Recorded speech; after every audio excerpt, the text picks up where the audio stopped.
নমস্কাৰ N A studies বাই চেনেলটোলৈ স্বাগতম জনাইছোঁ। আজি আমি এইটো ভিডিঅ'ত ক্লাছ 9 ইংৰাজীৰ চেপ্টাৰ 4ৰ পাৰ্ট 2 দ্য লেক আইল অফ ইনস্প্ৰি এইটো চেপ্টাৰ আলোচনা কৰিম। এইটো চেপ্টাৰ বিশেষকৈ এটা ঠাইৰ বিষয়ে হয়। কবিয়ে মনতে ভাবিছে মানে নেচাৰৰ ওপৰত, পৰিৱেশৰ ওপৰত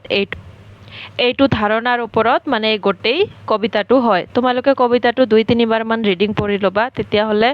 এক্সামত যি কুৱেশ্যনে নিদিয়ক কিয় তোমালোকে গম পাবা।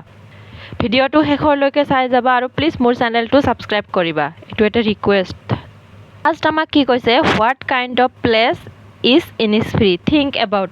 ইনিস্ফ্ৰি কেনেকুৱা ধৰণৰ প্লেচ আমাক ভাবিব কৈছে আৰু তলৰ কুৱেশ্যন কেইটাৰ এনচাৰ কৰিব দিছে। The 3 things the poet wants to do when he goes back there, stanza 1। মই কোনকেইটা কুৱেশ্যন ইম্পৰ্টেণ্ট হয় তোমালোকে স্কিপ কৰিব নোৱাৰা, মই কৈ যাম। এই কুৱেশ্যনটো তোমালোকৰ কাৰণে ইম্পৰ্টেণ্ট হয়। এইটো কি কৈছে, the 3 things the poet wants to when he goes back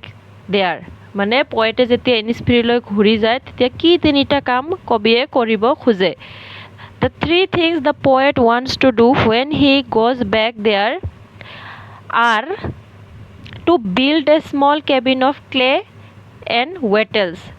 কি কৰিব খোজে, এটা স্মল সৰু ঘৰ বনাব, পজা বনাব খোজে, কিহেৰে, ক্লে এণ্ড ৱেটেলছ, খেৰেৰে আৰু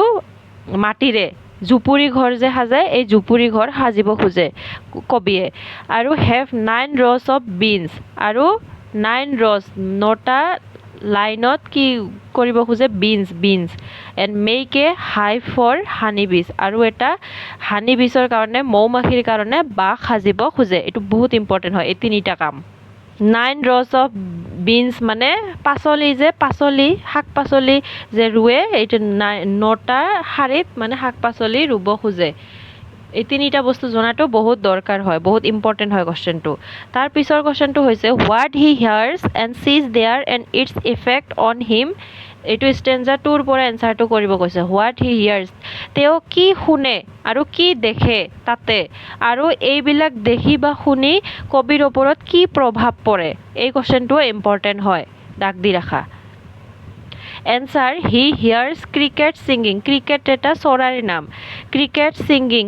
এই চৰাইবিলাকে কি কৈ থাকে, গুণগুণাই থাকে, মানে গান গাই থাকে, ইন দ্য মৰ্ণিং, ৰাতিপুৱাতে, এণ্ড চিজ মিডনাইট গ্লুমছ, এইটো ডাবল হ'ব চাগে, তোমালোকে কিতাপত কি আছে চাবাচোন এবাৰ। মিডনাইট গ্লুমছ মানে ৰাতি যে ৰংচোৱা হৈ থাকে ৰাতিৰ আকাশখন, এইটো কবিয়ে দেখা পায়। নুন, ৰাতিপুৱা কি শুনা পায়, ক্ৰিকেটৰ চাউণ্ড, ক্ৰিকেট হৈছে খেলা ক্ৰিকেট নহয় কিন্তু এইটো চৰাই হয়। আৰু মিড নাইট কি দেখা পায়, গ্লুমছ মানে ৰংচোৱা, নুন উইথ এ পাৰ্পল গ্ল', আৰু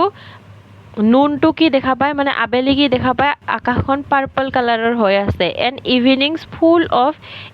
লিনেট উইংছ, আৰু ইভিনিংটো কি দেখা পায়, লিনেট উইংছ মানে চৰাইৰ জাক যে ঘূৰি ফুৰে, এইটো দেখা পায়। ইভিনিংছ ফুল অফ লিনেট উইংছ, চৰাইবিলাক উৰি উৰি জাকে জাকে যে ঘূৰি ফুৰে, এইটো দেখা পায়। আৰু নুন মানে 12টাৰ পিছত পাৰ্পল গ্ল' দেখা পায়। তাৰপিছত দিছ থিংছ গিভ হিম পিচ, আৰু এইবিলাক বস্তুৱে কি প্ৰভাৱ পেলায়, দিছ থিংছ গিভ পয়েট পিচ, মানে শান্তি প্ৰদান কৰে। এইটো ব্ৰেকেট চেঞ্জ কৰিও তোমালোকে লিখিব পাৰা। Number, what he hears in his heart's core, কবিয়ে নিজৰ হৃদয়ৰ ভিতৰত কি শুনে, কি শুনা পায়। Even when he is far away from Innisfree, যদিও কবিয়ে এই ইনিস্ফ্ৰি প্লেচটোৰ পৰা বহুত দূৰত আছে। ইনিস্ফ্ৰি এটা মানে প্লেচ কবিয়ে ইমাজিন কৰিছে, আৰু মানে ল'ৰালি কালত নিজে য'ত বাস কৰিছে এইটো আৰু মানে ইমাজিনেশ্যন দুটা মিলাই এই ইনিস্ফ্ৰি প্লেচটো কবিয়ে বৰ্ণনা কৰিছে। কবিয়ে যদিও এই ইনিস্ফ্ৰি প্লেচৰ পৰা বহুত দূৰত থাকে, তথাপিও কবিয়ে নিজৰ অন্তৰত কি শুনা পায়, এইটো কুৱেশ্যন সুধিছে। Answer, he hears the lake water lapping with low' sound, lake মানে সৰু নলাৰ নিচিনা যে পানী বৈ থাকে, এই লেক ৱাটাৰবিলাক লেপিং চাউণ্ড মানে লাহে লাহে এটা ধীৰ গতিত এই পানীৰ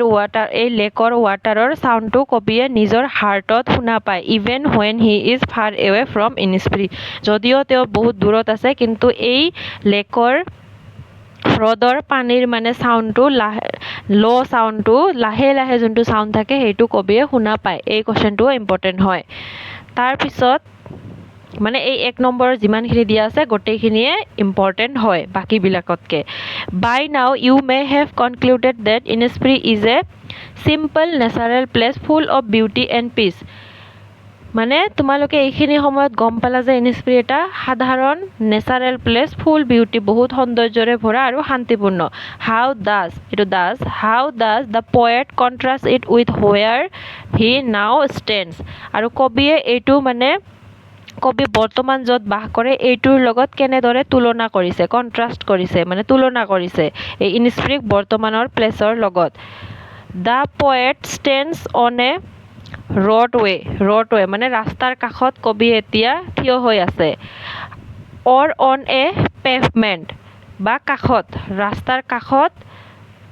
বা মাজত থিয় হৈ আছে কবিয়ে পথৰ মাজত বা কাষত থিয় হৈ আছে বৰ্তমান কবিয়ে though he is standing there যদিও তেওঁ তাতে থিয় হৈ আছে he can still imagine the low sound of lake water because of his deep intimacy with the place Innisfree যদিও তেওঁ তাতে থিয় হৈ আছে ৰাস্তাৰ কাষত বা মাজত কিন্তু তথাপিও কবিয়ে নিজৰ মনত নিজৰ হাৰ্টত এই Innisfree প্লেসৰ মানে পানীৰ হ্ৰদৰ সাউন্ডৰ লেক ওয়াটাৰৰ সাউন্ডটো কবিয়ে ফিল কৰি আছে বিকজ কাৰণ ডিপ ইন্টিমেসি কবিয়ে এই মানে Innisfree প্লেসটোক বহুত বেছি ভাল পায় তাৰ মানে এইটোৱে কি বুজাব খুজিছে যে কবিয়ে বৰ্তমান তাতে থিয় হৈ আছে কিন্তু তথাপিও এই Innisfree পানীৰ কথা ভাবি আছে তাৰ মানে কবিয়ে বৰ্তমান প্লেসতকে এই Innisfree প্লেসটো বহুত বেছি ভাল পায় হৃদয়ত ইন্টিমেসি ক্ৰিয়েট কৰিছে মানে or do you think Innisfree is only a place or state of mind মানে তোমালোকে ভাবা নেকি যে Innisfree সঁচাকৈ এটা প্লেস আছে নে কবিয়ে state of mind কবিয়ে নিজৰ মাইন্ডত ভাবিছে does the poet actually miss the place of his boyhood days এটোৰ এনসাৰ হল এটো অলপ ইম্পৰ্টেন্ট হয় কোৱেশ্চনটো একেবাৰে কম কোৱেশ্চন আছে তোমালোকে গোটেইখিনি মুখস্থ কৰিবা কিন্তু যদি তোমালোকে বহুত টান পোৱা মানে মুখস্থ কৰা তেতিয়া হলে 1 নম্বৰ যে যি তিনিটা কোৱেশ্চন দিয়া আছে এই কেইটা বেছি ভালকে মুখস্থ কৰি যাবা এটোৰ এনসাৰ হল ইন মাই অপিনিয়ন মই ভাবো Innisfree is both a place and a state of mind Innisfree টো এটা প্লেসও হয় মানে সাধাৰণতে বৰ্তমানো এক্সিষ্ট কৰা এটা প্লেস হয় মানে বৰ্তমানেও আছে আৰু কবিৰ ষ্টেট অফ মাইন্ডও হয় মানে প্লেসটো আছে আৰু কবি নিজে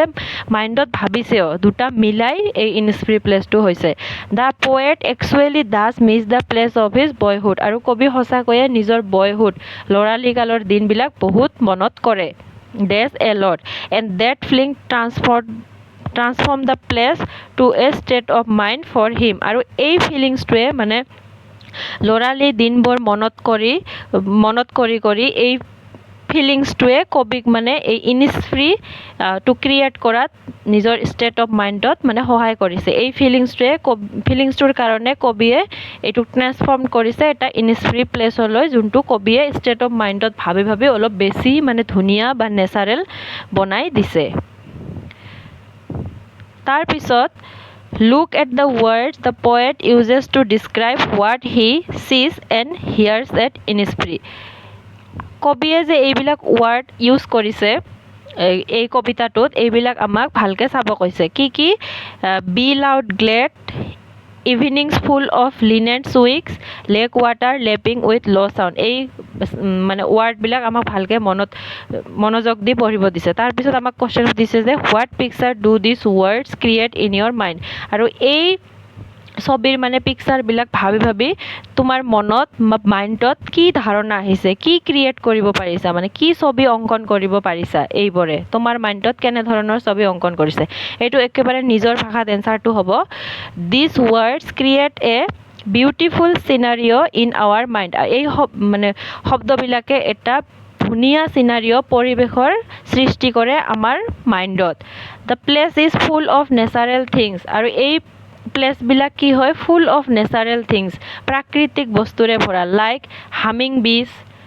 মানে বিজ বিলাকে মৌমাখি বিলাকে গুনগুনাই আছে in the evening there are a flock of linnets bird আৰু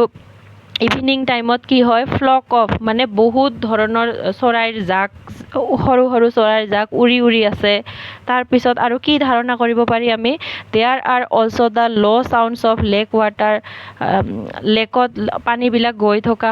মানে ধুনীয়া ধুনীয়া আমি সৰু সৰু চাউণ্ড পাই থাকোঁ তাৰপিছত everything described above makes the place peaceful and tranquil all together সকলোবিলাক বস্তু যিমানবিলাক মেনশ্যন আছে এইবিলাকে প্লেচটো কি বনাইছে পিচফুল শান্তিময় আৰু ট্ৰাংকুৱেল মানে অকলশৰীয়া শান্তিৰ পৰিৱেশ এটা সৃষ্টি কৰিছে এই শব্দবিলাক চাই আমি মানে ব্ৰেইনত এইটো ইমাজিন কৰিব পাৰি ক্ৰিয়েট কৰিব পাৰে মানে আমাৰ সৃষ্টি কৰিব পাৰে তাৰপিছত 2 number look at this words peace comes dropping slow' এইটো মানে কবিতাত দিয়া আছে dropping from the veils of the morning where the cricket sings dropping from the veils of the morning to where the cricket sings মানে এই ৱাৰ্ডখিনি আমাক পঢ়িব কৈছে তাৰপিছত কি কৈছে what do this words mean to you এই ৱাৰ্ডবিলাকে কি মিন কৰে মানে কি বুজায় তোমাৰ মতে what do you think comes dropping slowly from the veils of the morning mean what does to where the cricket sing mean first আমাক সুধিছে what do you thinks comes dropping slowly এইখিনিয়ে কি বুজাইছে তাৰপিছত কৈছে যে what does to where the cricket sings to where মানে কলৈ গৈছে এইখিনিয়ে কি প্লেচ বুজাইছে এইটোৰ এনচাৰ হ'ল বাই কামছ ড্ৰপিং এইটো মই ৰেড কালাৰত দি পালোঁ ভুলতে বাই কামছ ড্ৰপিং এইটো মানে কি বুজাইছে পিচ বুজাইছে শান্তি বুজাইছে to where the cricket sings to where মানে কলৈ গৈছে মিনছ দ্য প্লেচ ইনিছফ্ৰী আৰু এইটোৱে কি বুজাইছে